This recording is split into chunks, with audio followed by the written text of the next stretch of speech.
Alors, les éléments de type select, ce sont aussi des éléments de type qui sont très utilisés quand on a beaucoup d'options.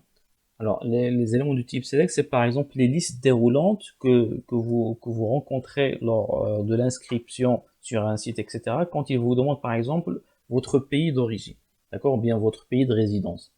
Donc ici, vous avez le droit de sélectionner qu'un seul élément, mais puisqu'il y a plusieurs pays, donc environ 190 pays, donc on ne peut pas les lister tous sous forme de type radio. Donc ça va prendre ici beaucoup d'espace dans la page. Donc au lieu de ça, donc on a créé un autre élément qui s'appelle les éléments de type select, ou bien les options en liste déroulante. D'accord? C'est pour un peu de préserver un peu l'espace sur une page. Alors on va voir comment ça marche. On va ici le code. Ici, par exemple, je vais ajouter ici deux sauts de ligne, donc BR. Voilà. Ici, par exemple, pour le pays de résidence, bien le pays d'origine. D'accord? Alors, comment est-ce qu'on va faire?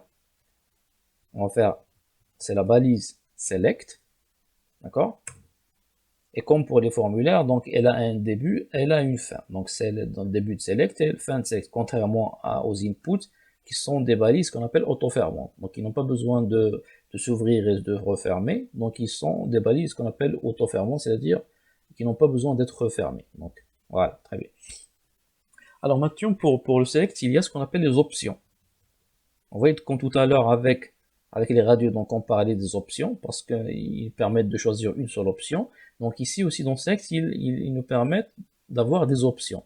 Donc ici par exemple pour les pays, je vais faire par exemple ici Maroc.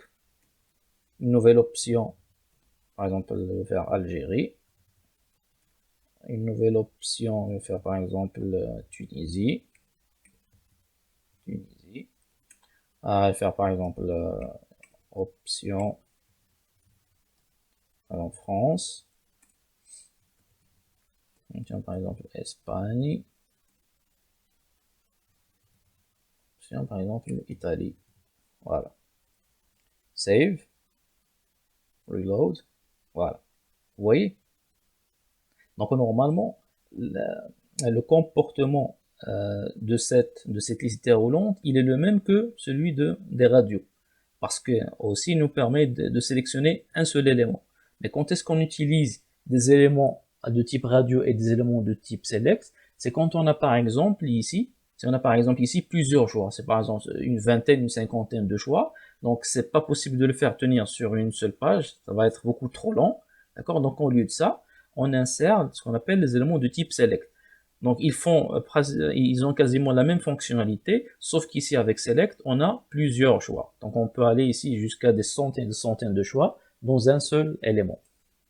Donc voilà pour les éléments de type Select qui sont aussi très utilisés pour ce genre de choses. Donc quand il y a plusieurs options à choisir.